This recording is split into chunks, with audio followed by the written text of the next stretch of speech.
ચાલો બતાવો મોવા યાર્ડમાં હરાજીનું શૂટિંગ થી લઈને અપલોડિંગ હું કઈ રીતના મેનેજ કરું છું। અસ્સલામ વાલેકુમ। આજના મિની વ્લોગ 290 સવારમાં નાઈ ધોઈ નાસ્તો કરીને એકદમ ઝક્કાસ રીતે તૈયાર થઈ ગયો। પછી હું આવી ગયો ઘરની બહાર સોક્સ અને શૂઝ પહેરીને આવી ગયો ફળિયામાં અને આપણે બ્લેક પરી ઉપરથી આર્મી કલરનું કવર કાઢ્યું। અને દરરોજની જેમ ઘરનો ગેટ ખોલીને પ્રેમ અને સન્માનથી આપણી બ્લેક પરીને બહાર કાઢી ઘરનો ગેટ બંધ કરીને વ્યવસ્થિત ગાડીને સાફ કરી નાખી કેમ કે ખૂબ જ ધૂળવાળી હતી। પછી બ્લેક પરીને લઈને હું નીકળી ગયો મહુવા દેવળિયા માર્કેટિંગ યાર્ડ તરફ જવા માટે। અને આ લાઈવ હરાજીમાં શૂટિંગ કરવું એટલું પણ આસાન નથી। માથા ઉપર સતત તડકો ચાલુ હોય અને આવા તડકામાં તમે સતત હરાજીમાં હોવ એટલે તમારો ફેસ અને હેન્ડ ડાર્ક પડી જાય એ પણ રિયાલિટી છે। પહોંચી ગયો યાર્ડમાં ને સફેદ ડુંગળીની હરાજીમાં આવીને આવી રીતના કાંક શૂટ કર્યું। અત્યારે હું આવી ગયો છું એપીએમસી મહુવામાં અને આપણે સફેદ ડુંગળીની લાઈવ હરાજીમાં જઈને જોઈએ છે કેવા બજાર ભાવ ચાલી રહ્યા છે। 243 રૂપિયા ભાવ જોવા મળી રહ્યો છે મિત્રો। સફેદ ડુંગળીનો જોઈ શકો છો। આવી સફેદ ડુંગળીનું શૂટિંગ કરીને આવી ગયો હરાજીની બહાર। શું છે મજામાં?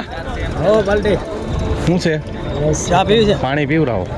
એ પાણી વાળા ભાઈ ચા પીતા હતા એટલે મેં એને હેરાન ન કર્યા ને હું આવી ગયો પાણી પીવા માટે કુલરે। પછી આવી ગયો હું લાલ ડુંગળીની હરાજી થતી હતી ત્યાં ને ત્યાંનું શૂટિંગ આવી રીતના કર્યું। મિત્રો એપીએમસી મહુવાથી લાઈવ નવી ડુંગળીની હરાજી ચાલુ છે। જોઈએ શું ભાવ આવે। 221 રૂપિયા જોઈ શકો છો મિત્રો।